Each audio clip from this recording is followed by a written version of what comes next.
ओम गणेशाय नमः। महाभारत से सीख अध्याय 80। भीष्म की व्याख्या अब जारी है। यही इस अध्याय का विषय है। अनुशासन का अर्थ है नियंत्रण तथा नियमबद्ध आचरण। शांति पर्व में धर्मराज ने धर्म संबंधी विषयों को भीष्म से सीखा। इन सब उपकथाओं को सुनने के बावजूद भी धर्मराज का मन अशांत था और उसे किसी प्रकार की स्पष्टता नहीं मिली। इसलिए वह भीष्म से दोबारा मिला और अपने मन की दशा को उन्हें समझाया। मेरे मन में दोषी की भावना अधिकतम है। आपको इस प्रकार तीरों के सेज पे दर्द से पीड़ित मैं देख नहीं पा रहा हूँ। आप में सब श्रेष्ठ गुण हैं और आप एक नेक इंसान हो, लेकिन हम सब ने आपकी यह हालत बना दी, आपको बहुत तकलीफ पहुंचाई। इस पाप से हम कैसे विमुक्त हो सकते हैं? इस प्रकार बहुत ही विलाप किया धर्मराज ने। उसके जवाब में भीष्म ने कहा, सभी जीव राशियों को अपने अपने कर्मों के फल को भोगना ही पड़ेगा। युद्ध में हुए नुकसान, जो पीड़ा या फिर कई लोगों की मौत, इन सब के लिए तुम या दुर्योधन कारण नहीं हो। सभी ने अपने अपने कर्मों के भोग को पूरा किया, इसलिए तुम मुझे लेके दुखी मत होना, भीष्म ने समझाया। उसके बाद धर्मराज भीष्म से विश्वास के साथ रहने से क्या लाभ होता है, उसकी क्या मुख्यता है, उसके कारण हमारी जिंदगी में क्या परिवर्तन आते हैं, ऐसा सवाल किया।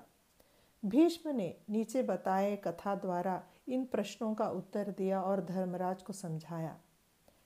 काशीराज के राज्य में जब एक शिकारी शिकार कर रहा था, उसने तीर के ऊपर विष लगा दिया और एक जानवर पर तीर को निशाना लगाया, लेकिन वह तीर एक पेड़ में जा लगा। उस तीर में जो विष था, उसके कारण वह पेड़ सूख गया। उस पेड़ में एक तोता रहता आया था। पेड़ के सूखने के बाद भी वह पेड़ को छोड़ के नहीं गया। उस तोते को देखकर इंद्र ने पूछा, सूखे हुए पेड़, इस पेड़ पे तुम्हें कोई बैठने से कोई फायदा नहीं, तुम किसी और स्वस्थ पेड़ में जाके अपना घर बसा लो, तुम यहाँ क्यों रहते हो?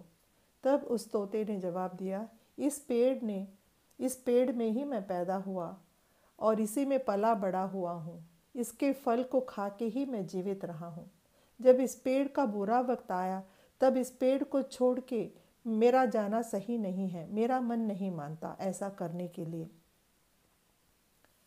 इस जवाब को सुनकर इंद्र खुश हुआ और तोते से वरदान मांगने को उन्होंने कहा।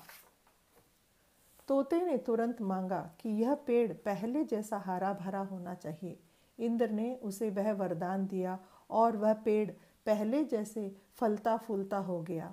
भीष्म ने कहा, जो विश्वास रखता है वह भी जीता है और उसके भरोसे में जो लोग रहते हैं उन्हें भी जीने देता है।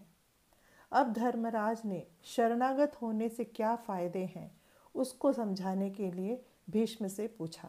भीष्म ने शिबी चक्रवर्ती की कहानी सुनाई। एक कबूतर उसका पीछा करने वाले एक बाज से बचने के लिए शिबी चक्रवर्ती के महल में आता है और उनके पास शरणागत होता है। वह बाज राजा के पास जाके प्रार्थना करता है कि इस कबूतर का मैंने पीछा किया और यह मेरा भोजन बनेगा।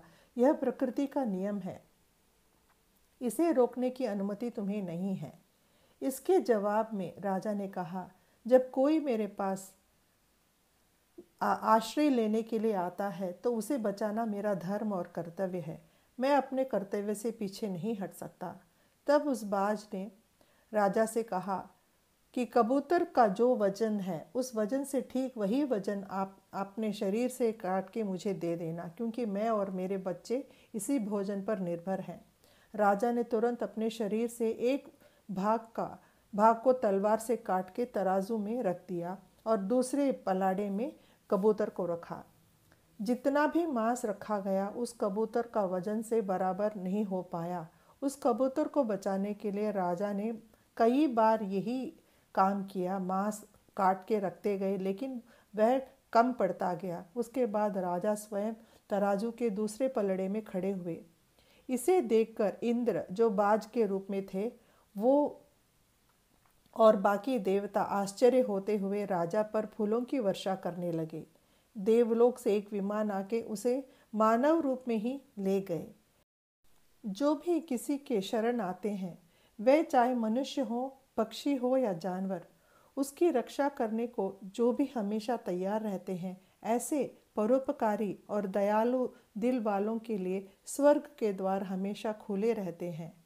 ऐसा समझाया भीष्म ने धर्मराज को। जय श्री कृष्ण।